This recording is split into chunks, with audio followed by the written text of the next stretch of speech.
Hey, look who's back in town. It's Gabe Kapler with the San Francisco Giants. This is the Phillies Talk podcast presented by Team Toyota. I'm Corey Seidman, joined as always by Jim Salisbury. And Jim, before we get to this Phillies-Giants series and Gabe returning for the first time since being fired after the 2019 season, let's talk a little bit about the weekend. The Phillies-Cardinals series. The Phillies win the series. You get a big game Sunday out of Nola, big game Sunday out of Bryce Harper. But, I think the bigger picture topic from this weekend was Bryce Harper missing a game with a back injury, or a back issue, the first month of the season after dealing with back issues late last season and in the offseason. So, hey, in year three of the deal, kind of some red flags here, huh? Yeah, a lot going on over the weekend. You win a series. That's always, I think, the important thing, how you want to approach every series, try to win it. And they did over the Cardinals. And you mentioned Bryce Harper. Big offensive night on Friday, really hit the ball hard all over the place. Didn't have a ton to show for it, but really swung the bat well. The wind was howling in on a still night. He has 2 home runs and a double and is, hands far and away at the start of the game. Big game on Sunday. Yes, wakes up on Saturday morning with some back stiffness.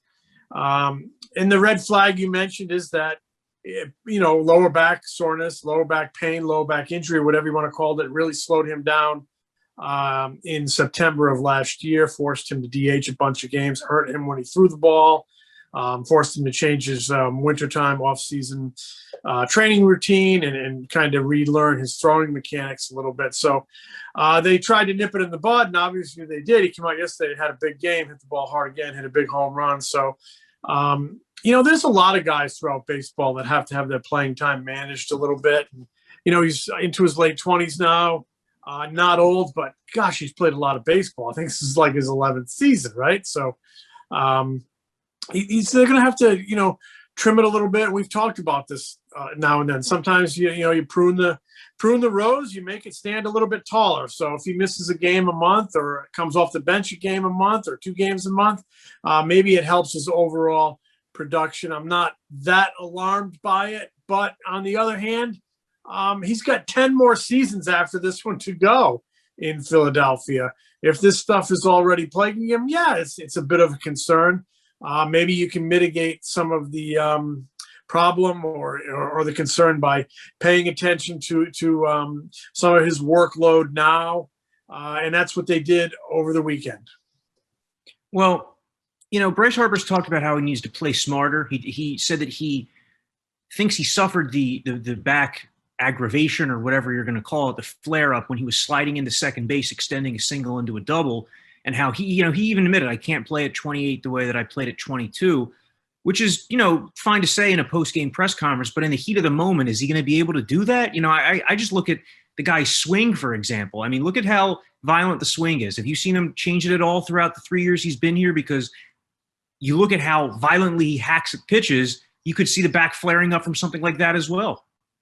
No question. I think we talked about that a month or so ago, maybe 2 months ago during spring training, when he talked about the back issues and how he's changed some things. It's a very violent swing, a lot of torque placed on the bat. Occasionally he calms it down a little bit, and it seems like he even hits the ball harder and farther because sometimes less is more in baseball. But, will he be able to tone it down? I don't know. He does seem to be wired one way, and that's all out all the time. But I think occasionally calming that swing down would not only help him or help his lower back and eliminate some of the pressure and the torque on it, might help him as a hitter as well. He also might be helped by sliding conventionally, feet first. Diving, it can put a lot of strain on your torso, especially when you run as hard as he does. He'll often not come out of that box as hard as he should, and then he'll hit first base and want to turn it into a double, or he thinks it's going to be a close play, and then he goes gangbusters that last 85, 90 feet and dives rather aggressively in the second base. Maybe if it was out of the box, more consistently hard and around the base, and not having to, turn it on gangbusters, more of a consistent sprint the whole way, and maybe a feet first slide might benefit him. That might be a way to adjust his game.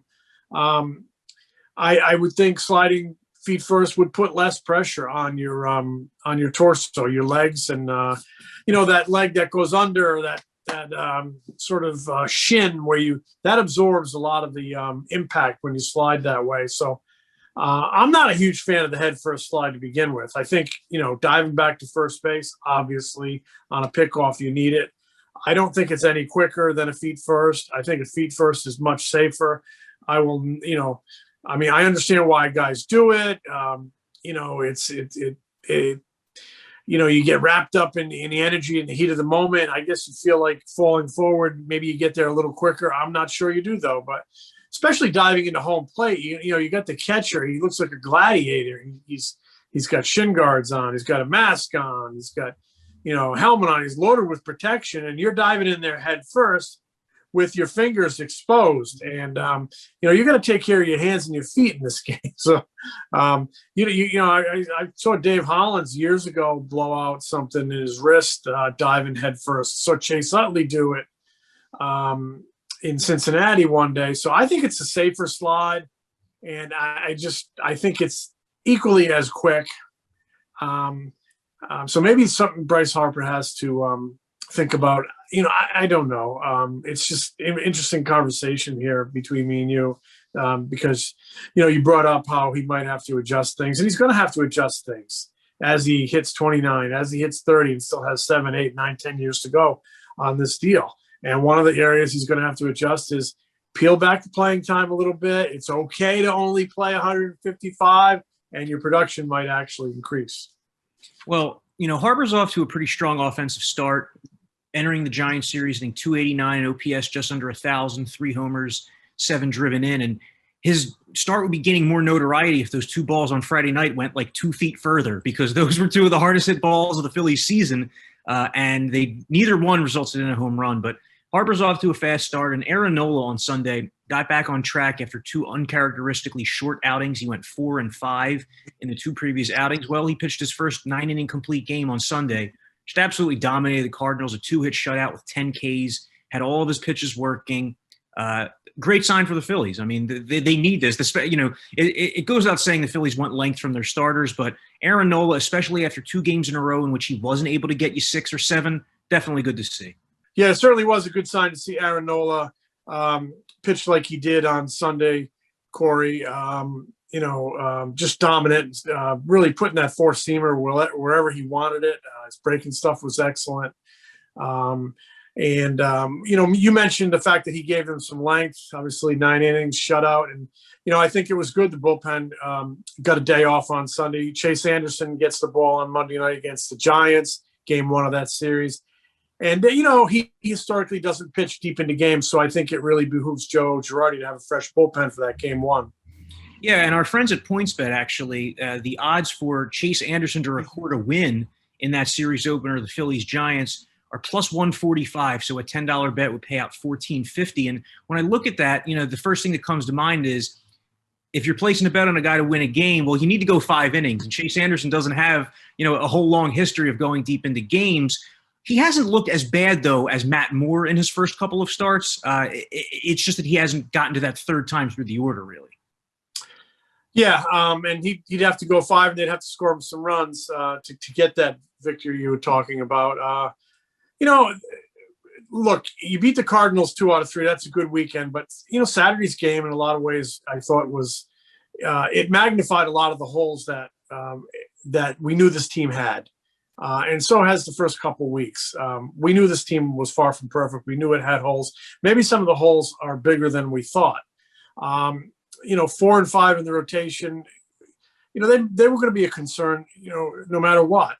They are for many, many teams, for most teams. And, Matt Moore, your number 4 guy, has not pitched well 3 times out, did not pitch well against the St. Louis Cardinals on Saturday. Boy, that was you talk about Aaron Nola in like 2.5 hours yesterday, strike 1, strike 2. And that game on Saturday was 3 hours and 54 minutes. It was cold. It was tough to sit through, but the 4th spot in the rotation is, as I mentioned, one of those concerns, one of those bigger concerns than we expected. They need something out of Matt Moore because they don't have a lot of starting pitching depth after Anderson and Moore, who were signed to provide 4 and 5 pitching depth. I mean, Spencer Howard's there, Vince Velasquez is there. I see Ranger Suarez has been moved up to the alternate site, but there's not a lot of depth there beyond Spencer Howard, and he's still a question mark. I think he has the potential to be quality depth. But, we're still going to see. Bottom line is Matt Moore needs to pitch better. And, I have a lot of respect for him. He's not an excuse maker, Mm-hmm. No, he's not an excuse maker. Flat out said he didn't pitch well. Flat out said he hasn't pitched well. Flat out said he has to pitch better. I mean, Joe Girardi removed him after he fell behind 2-0 to the opposing pitcher. Somebody asked him about that after the game. And Joe's the skipper. I don't argue with what the skipper did. And he said, I didn't have a real leg to stand on there. He said Joe had seen enough and he did something about it. So I respect his candor and his frankness there. But he does have to pitch better, and his turn's going to come up on Friday. They do have an off day Thursday, so they could maybe juggle things a little bit. But, we're going to see him over the weekend in Coors Field. And not a good place to get better. And then, a few clicks of the mouse and look at his career numbers in Coors Field, and they are beyond horrendous. So that is a real trouble spot and a real cause for concern, that number 4 spot. And you just hope that number 5 doesn't become a cause for concern tonight, because I mentioned the holes they have, and some of them are bigger than we thought. And center field has really become a bigger issue than we envisioned it being, Corey. Well, yeah, before we get to center field, Matt Moore, you mentioned the terrible numbers he has at Coors Field. It's a little different this year because the Rockies are not the offensive team that they've been over the last handful of years. They really have like 2 good hitters in the lineup, Trevor Story and Charlie Blackmon, and they're both off to pretty cold starts. The Rockies have lost 8 of their last 9 to enter this week, but the Phillies, whenever they go to Coors Field, they seem to struggle, whether the Rockies are good or bad. And Charlie Blackmon, I mean, he could roll off the training table and go 5 for 5 against the Phillies. He just seems like every time we go out there, he's here. He just lights it up against the Phillies. So, yes, I agree. They're not the offensive team. They don't have the personnel they've had in the past. I mean, Arenado's moved on. But you know what? If you don't put the ball in good spots, they're still going to do damage. And he's got to improve. Matt Moore does. Yeah, Charlie Blackmon's definitely a first-team all-active Philly killer. Another one just left Citizens Bank Park, and Yadier Molina, who had a 2-homer game against them on Saturday. He's done this for 2 decades. Even before he was a good hitter, he was killing the Phillies offensively. But, yeah, so getting to center field, man, you had the stat that we're now up to 12 straight games without a hit from a Philly center fielder. Mickey Moniak went 0 for 3 with 3 strikeouts and a walk Sunday, starting in center. And it's just been brutal. I mean, they 8 and 9 spots in the Phillies order have been automatic outs. And, you wonder how long of a leash either of these guys are going to have. Roman Quinn, I think at this point, Jim, the Phillies know what they have in him, don't they? I mean, he's been in the majors. He has 163 games played. You look at his last 3 seasons in totality, he's hitting 197. And then you look at Mickey Moniak, who doesn't really have a track record of offensive success in the minors. And you wonder how long are they going to go with this tandem? Yeah, I agree, and you make a really good point. At this, they know what they have in Roman Quinn. You could say, well, 2021, it's a small sample size. They've only played 15 games. It's not a small sample size. It extends to last year when he looked like he was just trying to hit home run after home run. His strikeouts just piled up. Didn't hit overall into previous years. Yeah, so I would say the clock is ticking on that. The big question is, will they bring Odubel Herrera? Will they bring Scott Kingery? Joe Girardi has been asked about both players recently.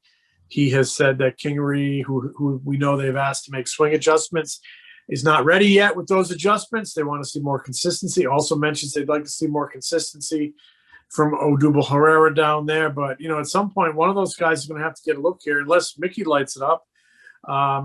Who knows? But with what you're getting out of Quinn, you might as well just throw Mickey out there for a bit of an extended time and see what you can get out of him. Maybe he'll relax and can do something.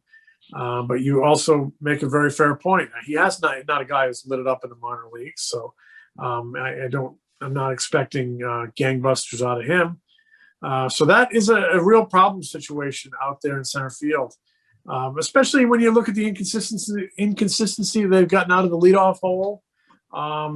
There were some holes in this lineup. So we knew there were going to be, but we knew there were going to be holes in the rotation, and they've proven to be bigger. And on top of it all, defense has been poor. That's another hole. So. Yeah, we're 3 weeks into the season, and we're already talking about the defense showing up in a negative way. And I just wonder, is there even a path to get better defensively this year? I don't think there is, because it's not like the Phillies are going to be replacing the left side of their infield, Didi Gregorius or Alec Boehm. It's not like they're going to be benching their corner outfield, their left fielder, and Andrew McCutchen. The center field defense hasn't been that good either. I mean, we talk about the offense not being up to snuff. Well, the center field defense has been average at best as well. And I just wonder, is there any way this team can get better defensively this season beyond just extra reps before games? Well, the center field defense was very good on opening day. Hat tips, Roman Quinn and JT Realmuto hook up on that play to cut down the run at the plate. That was a difference maker. But overall, you're right. It hasn't been good. And your point is well taken. They're not going to replace their third baseman. He's their third baseman. Not going to replace their shortstop. He's their shortstop. I don't know that pregame reps are going to make Didi Gregorius quicker to the ball. So I don't know what the answer is. It could come down to positioning. It could come down to more anticipation on the part of the infielder. But I think Didi needs to get the balls quicker and be more sure of his throws, and that's footwork. And Boehm obviously needs to be more sure of his throws. Sometimes he's very sure of them. I mean, I kind of like what he does over there at third base at times. He's very, he throws it from the ear, almost like a catcher, with that consistent release point. And when he gets enough air under it, it's a good throw. I actually think Boehm is moving in the right direction. Some of the plays Didi made in New York were a concern, but overall, I think defense has to be, all over the team. It's a concern. I mean, I think Hoskins can be better, and I think he'd probably tell you that on some balls in the dirt. First baseman, oftentimes you're like the garbage collector out there. You're the guy who's got to scoop stuff up and make people look good. And I think all around they can be better defensively. It's a big concern. You look at the extra outs they gave him in that Atlanta series, very troubling. And they gave him extra outs in New York. And that's a big reason why they had a 1-5 road trip to those two places. Hey, doubling back to the rotation, Matt Moore in that number 4 spot and Chase Anderson in the number 5 spot, it's very important that these guys settle in because, come trade deadline, it's one thing to go out and pick up a starting pitcher if you need one, but it's a totally different story if you need to get 2 starters at the end of your rotation, especially, as close to the luxury tax threshold as the Phillies are. And again, that's why the starting pitching depth thing is so important. Vince Velasquez really isn't a viable option at this point. He could get a spot start here or there, but is there any confidence from anybody that it's going to be a high quality outing? I don't think so, especially with him admitting that he's having so much trouble pitching out of the stretch. He's almost to me like you roll the dice on a 1-inning relief effort. And if you get a good one, you get a good one. If you don't, you don't. But you just hope you're going to get a good one. He technically is depth in their starting rotation because they don't have a lot else, but I think they're going to have to hope that Spencer Howard can step up and deliver. As I mentioned, Ranger Suarez is at the alternate site. He could be a guy they look at some point. I've always kind of liked Ranger Suarez. I thought he did a good job out of the bullpen a couple of years ago. Or maybe they're looking at him as a reliever because JoJo, hasn't thrown as well as they thought he would. JoJo Romero, and obviously they need to get Bradley back in that bullpen. So, yeah, there's a lot of concerns, a lot of holes, but they also can fix some of their own holes by just playing better. They can be better than what they've shown. Yeah, and really, we're 15 games into the season, and there aren't too many teams who are off to great starts in the National League. The Dodgers are 13-3, and the Reds had that hot offensive start, but most teams are kind of lingering around 500 so far, like the Phillies are. So a lot of teams are seeing their strengths and their weaknesses, and we've seen a bunch of them so far in these first 2 weeks. That's going to do it for this Phillies Talk podcast. He's Jim. I'm Corey. Thanks for listening.